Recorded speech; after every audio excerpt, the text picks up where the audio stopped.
what it takes to be happy, we have to understand what is our current blueprint of how our life's supposed to be. Now, what do I mean by blueprint? Well, we have a story in our head of how life's supposed to be. Some people's story is you work hard in school, you become really great, you're a nice person, you're a good person, and then you grow up and you take care of yourself and you find the ideal man and you fall in love and you have a white picket fence and you have 3 perfect children and you live happily ever after. Somebody else's story, the old story was you work really hard in school, you excel in college, you go to work for a big corporation, and you move up through the ranks until you're the president or chairman of the company and you become successful and respected throughout life. These are some old stories. Obviously, the stories that we hear today of what people's lives are supposed to be like are completely diverse. We no longer have these little archetypes, but one archetype still seems to remain. And that archetype is, in order for you to really feel like you're enough, many people believe they have to achieve an enormous amount.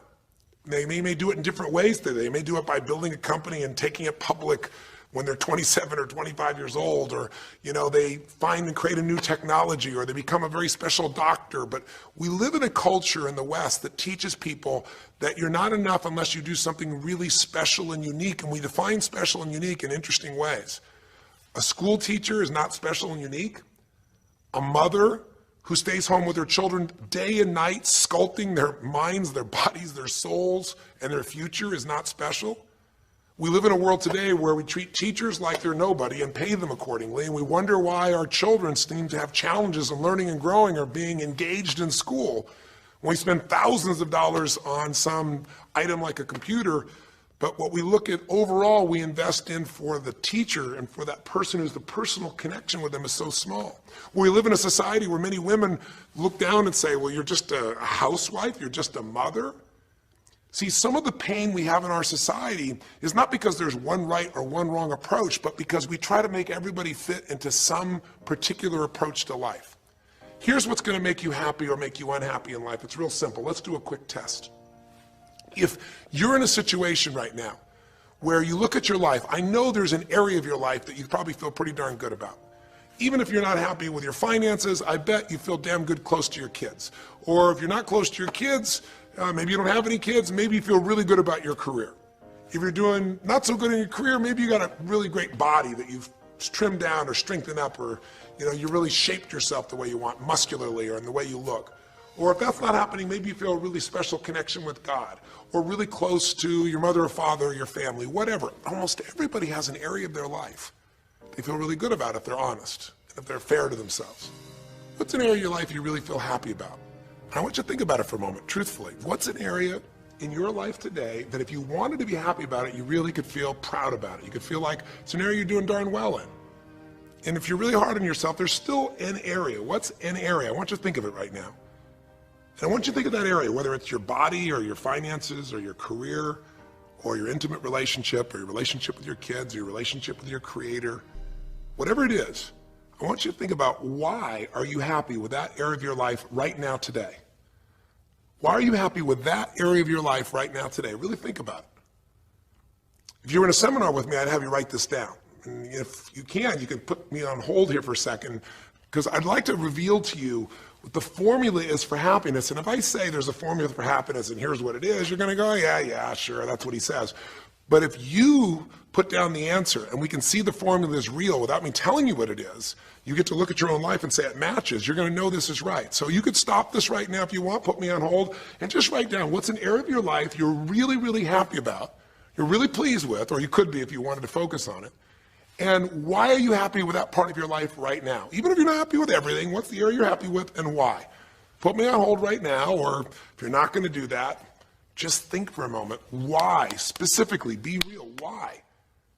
Now, when I ask this, if you turn me back on now, if I ask this of an audience, I'll have people write this down for a few minutes, and I'll call on people, and I'll say, share with the person next to you first.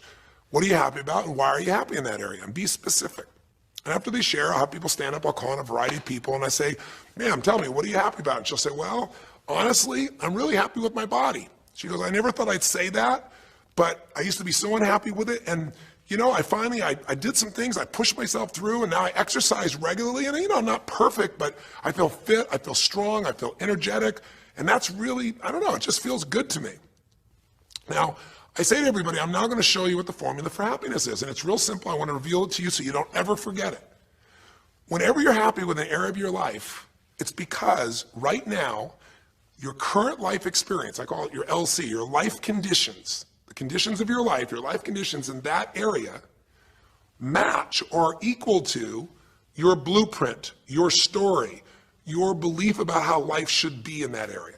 So this woman says to me, I'm really happy with my body because it's not perfect. Her blueprint is I don't need to be perfect, but it's so much better than it was. I'm fit and I'm strong and I have this energy. Her mental blueprint says I should be fit, strong, and have energy. I don't need to be perfect, but I should be that way. Well, when my life, my body matches how I think it should be, I feel good about my life. I'll ask somebody else. I'll say, tell me an area you're happy with. Someone else will say, well, I'm really happy with my career. And why? Well, I'm doing better than I even thought I would be. I mean, I'm ahead of the schedule of where I hoped I'd be at this stage. I'm working at this level in this company, and I have these skills and this ability, and it's even better than I thought. Well, once again, listen, this person's happy with this area of their life because their current life conditions in the area called their career are even better than they expected they would be, better than their blueprint, better than their belief of how it should be. If it's really better, you tend to be over the moon. One woman would say, I gotta tell you, I said, I'm the happiest I've ever been in my whole life. How come? She goes, because I have this man in my life and I'm in love with him and he loves me and I can be myself with him. And we have this incredible intimacy and this passion and we want to be with each other all the time and I never get bored with him. Well, what's her blueprint? You want to be with somebody that you can have total intimacy with, somebody who you love and loves you. Those are part of her rules, her beliefs of how it should be. She said, it needs to be, I never want to be with anybody else. I want to be with them every moment. Her blueprint about how life should be and the way she lives, her relationship's even better than she hoped. When it's better than you hope, you're going to be totally excited. So think about this then. What's an area you're not happy with? Let's see if we can find the formula for unhappiness. If the formula for happiness is to be able to meet your expectations or exceed them, that really makes you excited, but to be happy, you gotta at least meet it. It doesn't have to be perfect, but if you generally are meeting what you expect you want from your life in that area, you feel good. Life conditions match blueprint, feel good. So what makes you feel bad? What creates pain, stress, frustration? Real easy way to figure it out. Answer this question. What's an area of your life you're not happy with? I mean, be honest with yourself. And even if your life is great in all kinds of ways, I'm sure there's an area you'd like to improve. Anybody who's honest, if they're doing great in their career, very often they don't take care of their body so much. If they're really focused on their body, very often they find themselves in a position where they're not spending enough time with their kids. Or if they're spending time with their kids, their intimate relationship's not doing so well. Because it's the nature of human beings to focus on areas they feel comfortable with and strong in and give those time. And the areas they don't feel so strong and they go, I don't have time for it. What they're really saying is, I don't feel very competent in that area. So what's an area of your life that you are not as happy with? I mean, it's healthy, honestly, to look at areas and say, I don't like it, I want more. This whole concept of a breakthrough is about how do I close the gap between where I am right now and where I want to be. That's what we're here to do. It's like, here's where I want to be, here's where I am. It's healthy to see there's a gap. That makes me have this hunger, this drive to grow, to feel alive, to expand as a human being. So what's an area you're not pleased with? Is it your body? Is it your finances? Is it your career? Is it your spiritual life or lack thereof in terms of feeling connected in that area? Is it your kids? Right? What's the area? What's the area that's not where you want it to be? And then answer for a moment, why aren't you happy with that area of your life right now? Why specifically today are you not happy with that area of your life at this stage of your time of your life? Again, you can stop this and write it down. Might be useful for you. Or if you're going to keep it running, you can stop it and you'll turn it right back on and I'll kick into it. Do that now. Or if you kept it running, then I'll give you what happens. I have people write this down and they don't like this exercise so much. Well, I don't like my body, or I don't like my finances, I don't like my career, I don't like the person I'm in a relationship with, I don't like myself the way I'm in relationships. Why? And they write it all down. Have people share back and forth. I call on people, and the lesson's pretty clear. I tell people in advance, here's the formula for unhappiness. I'll show you before you do anything else. When your life conditions, the way you're living your life today, does not match, it doesn't equal your blueprint, your story of how it's supposed to be, then you're gonna have disappointment, frustration, or pain. If your life is way different than the way you think it's supposed to be, you can have enormous pain. If it's a little different, you might feel stressed. Make sense?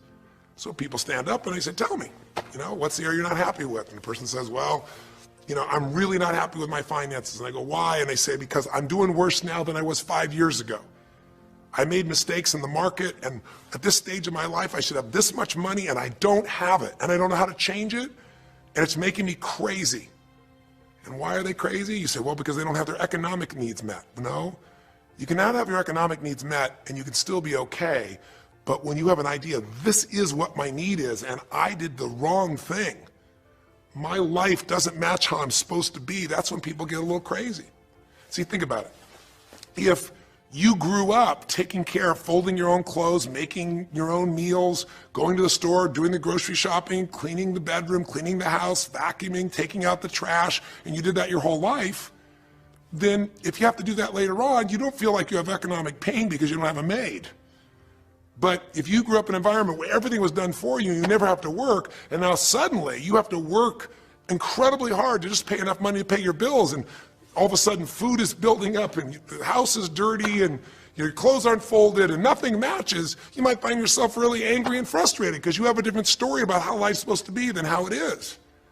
Someone else will say, well, I'll tell you why, because I'm in a situation now where, I'm 30 pounds heavier than I should be. Should be is the key word.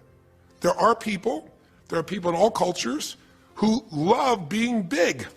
There are people that will walk around and someone else might think they're massively overweight, but they're going, I own this, honey, and they really, truly, they match their blueprint. Big is beautiful, because their idea is big is beautiful. I'm big, that's beautiful, matches my blueprint. Rock and roll, I'm happy as can be. Somebody else can look like a twig and be stressed out saying, I hate my body. Because their blueprint says I should be the skinniest thing on earth, and I'm not skinny enough. Am I making sense? When your life conditions don't match your blueprint, you're gonna have pain. But here's when you suffer. When I ask people, who here has been through the dark night of the soul? Who's been here in a situation where you feel like life isn't worth living? Or you feel like a pain that just will never go away? And a lot of people write down those experiences, like Joaquin. So you'll begin to understand what the issue is I'm talking about here. Joaquin, if you recall, was in a situation where this man felt like there was no reason to live. He couldn't work, he couldn't do anything, his life was worthless. Why did he think that? Because he had a blueprint. And his blueprint said, I need to be an NBA basketball player, at least a professional basketball player. I need to be able to make money and have this great lifestyle because that's what makes me worthwhile as a human being. That's what makes my family respect me. My mother, my uncles, my aunts. I'm the successful one in the family and I make the money. I support everybody. He's a good man. He didn't come just to be successful. He took care of his mother, his family. He tried to be an inspiration for people. Joaquin Hawkins is a man who was always going out on his free time and training kids and showing them the pathway to freedom, how they could play basketball and get free like he did and get out of the inner city. So this man is not a selfish man, but he knew this is the way to be worthwhile. This is the way to be able to give to people. This is the way to take care of your family. And all of a sudden, one night, what happened? That way was taken from him. He has a stroke. And in the middle of the night, his life conditions make it impossible to be who he has to be, or he feels like he's worthless. You get it? We have an identity. We have a story of how we're supposed to be. And if life somehow gets in the way of that story, we feel pain. But if we feel we have no control, that's when we go into suffering. See, it's one thing to say my life doesn't match my blueprint, I gotta lose weight. That might stress you out. Or my life doesn't match my blueprint, I'm not in a relationship, I gotta get in one. That might motivate you even. You might not like it, but you're gonna find a way to get in one. Or my career doesn't match how I should be, you could change it. But when you start believing that your life doesn't match your blueprint and you have no control to change it, you're helpless, that's when people suffer. And so this week for your breakthrough, it's a chance for you to start to take a look at your blueprint anywhere you're really having pain.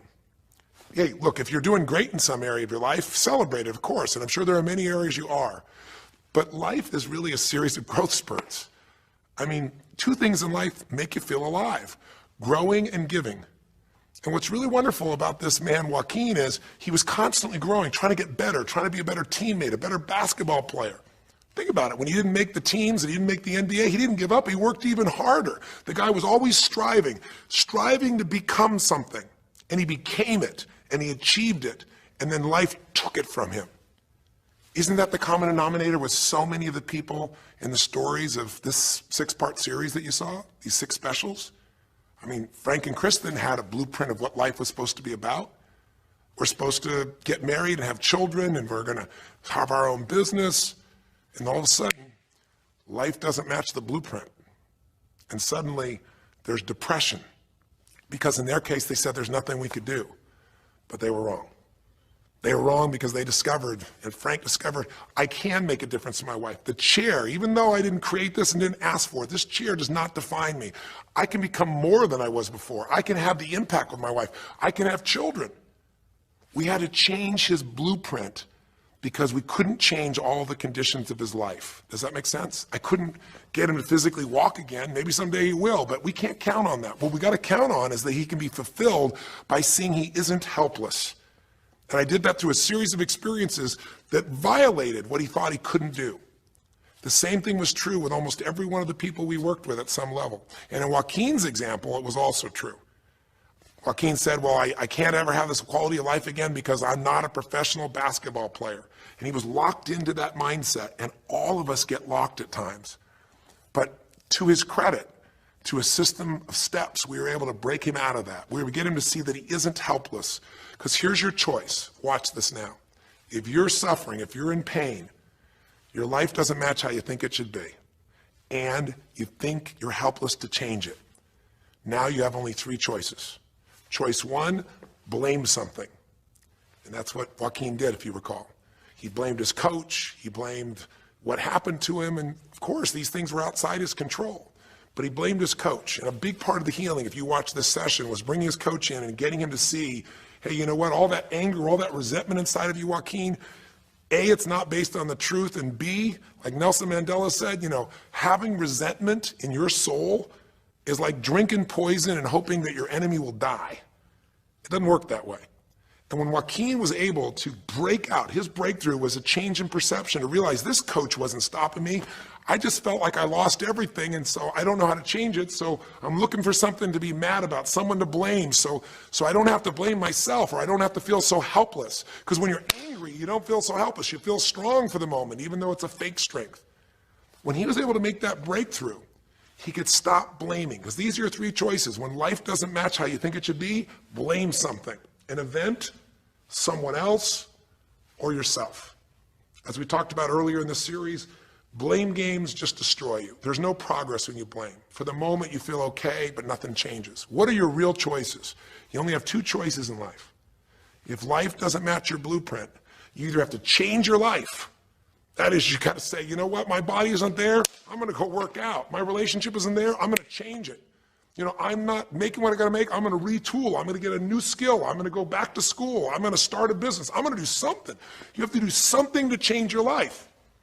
Or, in order for you to be happy, if you can't change your life, you're going to have to change your blueprint. Usually in life, it requires a little bit of each. Does that make sense?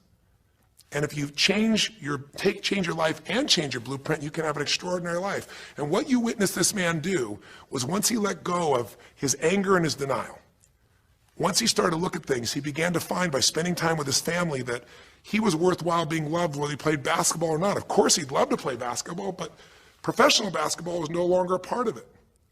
And we got to get Joaquin to shift that. And Joaquin is a metaphor for all of us. Because all of us are going to have times in our life when what we want or think life should be like isn't going to match how life really is. Those moments, if we blame, our life goes into pain. If we change, we can change our life and match our blueprint. But we have to also know when it's not within our control. And that's how we're able to make a shift and change what our story is for our life, what our expectations are, not by lowering them, but by changing what that model really is. I hope this makes sense to you. I'll give you a great example. Years ago, I do a lot of work with business people, celebrities, people of all kinds of walks of life. And I was dealing with a group of people, and they knew a very, very powerful celebrity. And to give that person privacy, I won't tell you too many details, you can't figure out exactly who it is, but it would be a person who was very successful as a woman, who was extremely attractive by cultural standards, a woman who's had a lot of dear friends, a lot of deep respect, so great skill, great ability, extremely talented, quite attractive, quite wealthy in financial terms, and lots of great friends. This would be, for most people's idea, the ultimate blueprint. If your life matches that description, you must have an incredible life. But ironically, this particular individual, as famous as they were, was depressed all the time. They had seemingly everything, and yet the person was depressed. How do you get depressed when you're smart, and you're strong, and you're beautiful, and you got great friends, and you're rich, and you're famous?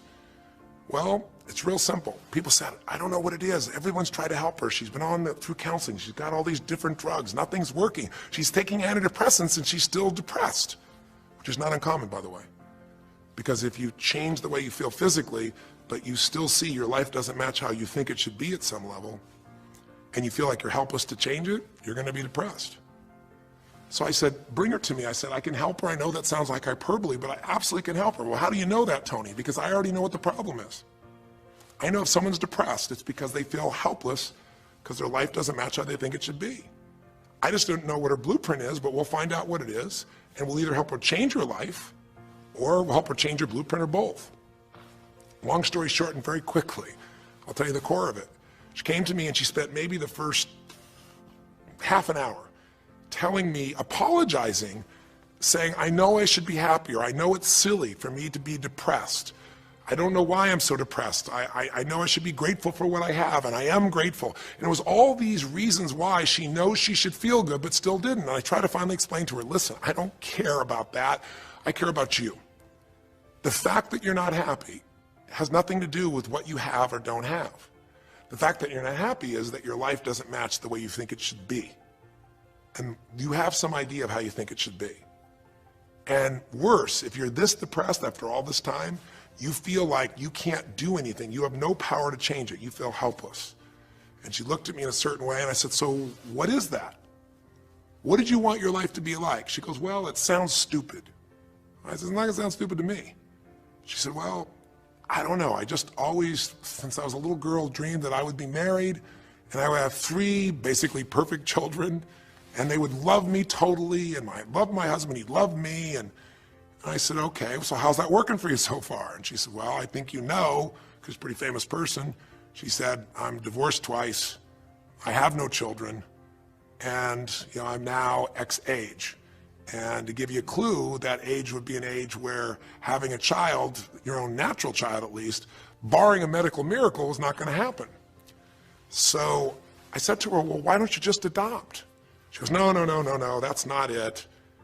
And so what I had to dig under is, remember we talked in one of the earlier sessions about there's the surface problem and then there's the deeper desire or need. So I said to her, I said, well, what if you couldn't have the husband but you could have the kids? And she smiled and she said, I'd take that. I said, well, why not adopt a kid? She goes, no, it has to be my own blood children. So I kept digging to find out what was behind her blueprint. Because your blueprint is just a projection of what you think you need to be happy. But as human beings, we're notoriously ineffective at knowing it's going to make us happy. So much that we think we're going to make us happy, we get there and we go, is this all there is? So many things that we think are going to make us miserable and we can never deal with, we go through it and we can handle it. We're not good at projecting these things. All kinds of studies will show this. So I said to her, well, what are you hoping to get from these 3 children? Why do they have to be your blood children? And she finally said, well, if they're my blood children, I know they'll always love me. They'll never leave me. What was she looking for? Unconditional love. She had this big blueprint that said, White House, picket fence, 3 children, perfect husband, all these different things. But what was behind that was a need to feel like she could have love that would be certain and wouldn't go away. So I can help her meet that need. So I said to her, I said, well, maybe one reason you don't have a husband is because every time you look at one, you're trying to figure out if he's going to get you those 3 kids in time and how that's going to happen. And maybe he feels a little stressed when you're looking at him this way because he can feel what's going on behind your bed, even if he doesn't know what the words are. And she started to laugh. She goes, I guess I've probably been that way a good portion of my life. And she goes, people wonder, why I'm so uptight. I said, you're uptight because you felt like you're running out of time trying to meet some picture. But I said, all you really want is love. I said, don't you have a lot of love in your life? Tell me about your friends. And gradually, I got her to start seeing this love that she was trying to get was already here. It didn't match the picture. Maybe we could paint a new picture of what life could really be like and make sure that picture met her deepest needs. That's basically what we did with Joaquin. Joaquin wanted to be a professional basketball player because he loved basketball, yes, but also because he wanted to be that man who was a leader. He wanted to be the man who was the good man. He wanted to be the one who brought energy to people. He wanted to be the man people would look up to. He wanted to be the man who could take care of his family in style, all of his family, not just his daughters and his wife, but other people as well. Underneath it all, he wanted to know that he mattered. And through the process that you saw in this show, he began to find out that he didn't need to be angry at the world, that yes, his blueprint was taken from him, but his soul and his ability to be a special human being that could touch other people was not taken from him. That maybe his real gift was his ability to inspire young kids, his ability to get himself to do whatever it took. How did he become a professional basketball player? Unbelievable discipline, unbelievable drive. He started bringing that to picking up trash, and the game started to change. He started to have fun there. He could come home and take care of his kids and pay his bills. That doesn't solve everything, but it gives him a way to suddenly regain himself. When he sat around with all of his family, and you saw part of those scenes, and if you watch little areas of browsing this week, you'll see some more scenes from his family where you see him beginning to realize they love me whether I'm rich or poor. They love me whether I'm a professional basketball player or not. They love me. That's what he was really after. And when he got that, it allowed him to let go and say, I can do other things. That doesn't mean he won't have challenges. We're all going to have challenges in our life. It doesn't mean that at times he won't wish he's doing more, but he's no longer stuck. He's broken through because he now knows I have control. I can change my life or I can change my blueprint. And when I do, I can fulfill it. I can start to feel that aliveness. Now here's the trap. What do you think happens once you fulfill your blueprint regularly? Once you figure out how to do what you always dreamed of? You always dreamed to live a certain way, and now you're living that way every day. Well, the human nervous system, the human spirit needs to grow. So pretty soon you'll get bored with that and you'll come up with a new blueprint. That's part of life that's exciting. See, if you and I from this day forward are going to be happy, just remember what we've said. It takes two things, grow and give.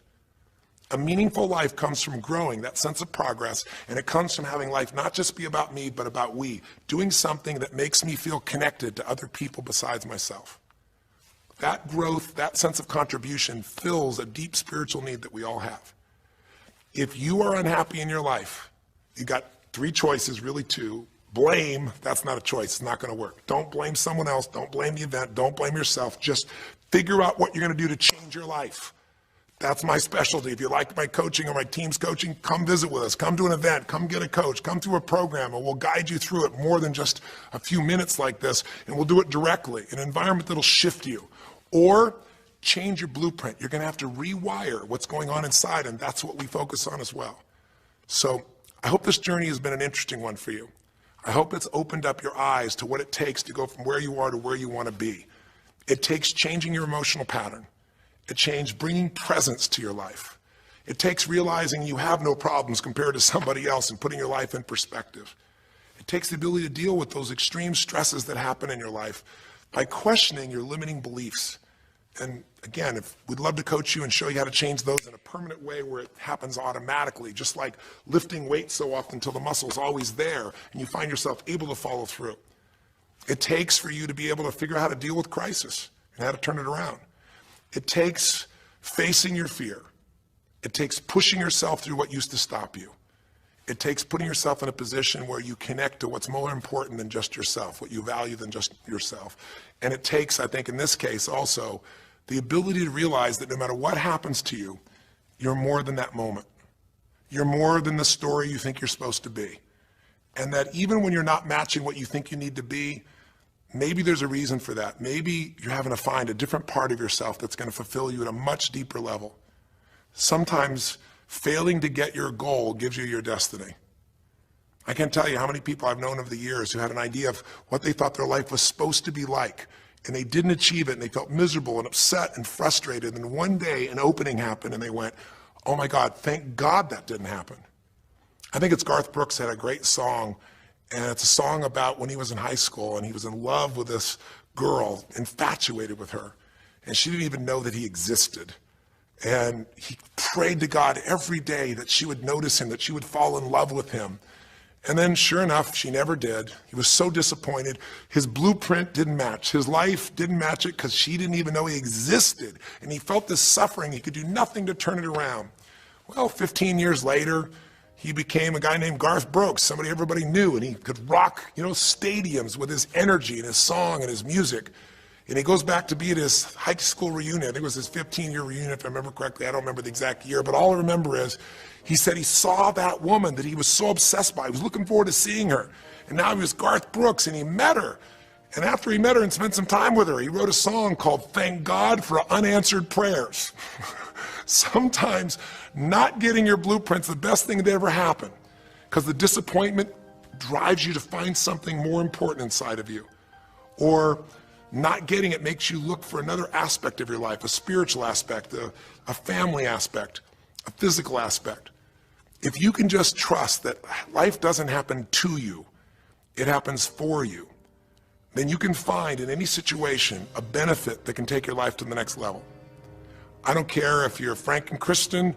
I don't care if you're, Mandy and Scott. I don't care if you're Joaquin and Kim.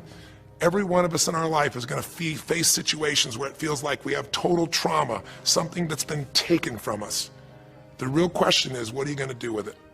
Some people just live in their story of what they don't have, and they have the right to do that. If Frank and Kristen lived in pain and felt bad, we'd all say they have the right to do it. It's the difference between what you have the right to do and what you deserve to give yourself and others. We have the ability to transcend whatever happens to us. There's something called post-traumatic growth. Very few people know about it. Two people go through the same stress, one's destroyed, the other grows. What's the difference? The people that grow will not give up. They don't have any excuses. They find the way to break through whatever it takes. And when they do, three things happen. Number one, they realize who they really are and what they're capable of. They realize they're so much stronger than they thought they were. And number two, they deepen all their relationships. You want to know who really cares about you, who you love and who loves you? Go through some tragedy, go through some hard times. All your Facebook friends go away. Your real friends, your real family shows up for you and you show up for them, and it deepens your relationships. And the third thing happens, if you can push yourself through and break through whatever challenges life gives you, is each time you have a breakthrough, you get stronger. And it almost like builds a psychological immunity in you, where suddenly, all of a sudden, it's like stuff happens, you know stuff's gonna happen, and you're not scared of it anymore. Because after you've been through a stroke, after you've been through, losing the use of some of your body, your senses, after you lose a family member, and you break through to that, you get to the other side, it's like, give me your best shot, life. It's almost like there's this psychological immunity that says, I'm ready for whatever life will give me. I don't want challenges, but if they're here, I know I can handle them. That strength of spirit is what creates a sense of freedom and joy in life. And that strength of spirit basically comes from living a life where you are constantly and never-ending thinking away to improve yourself and to help others. That's my mission. And if we can serve you again in the future, I hope you'll check us out. There's 3 ways you can continue to participate with us. You can come to an event. Come have an experience with us live at a weekend at our Unleash the Power Within or our Date with Destinies. I think you'll find it's very different than just sitting here talking to you quietly, sitting in front of your computer screen. It's a rock and roll environment. It's like going to the ballpark and having one person sitting there talking to you versus being in the ballpark or the rock and roll concert, with 50,000. There's an energy and a power that comes from it. Second is there's immersion. Here we talk for an hour, there's distractions and emails. There it's total focus, and we go for immersion where literally what we did here over 6 weeks, a few little conversations, all that happens over and over again, multiple times a day, and you get that shift. So come to an event or call up and get a coach.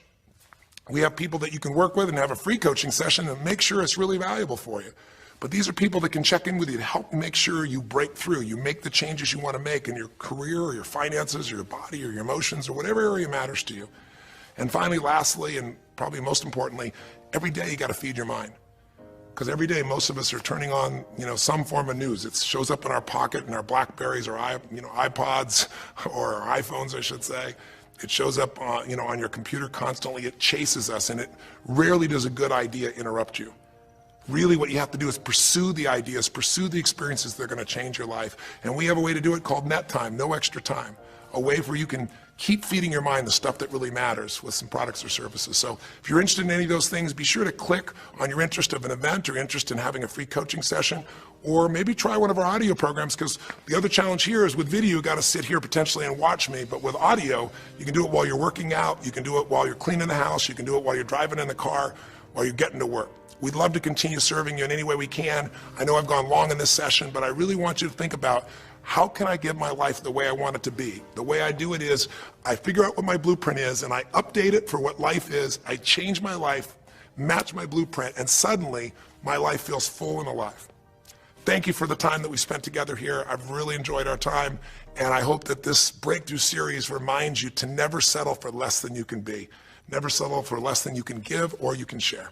Live strong, live with passion, and God bless.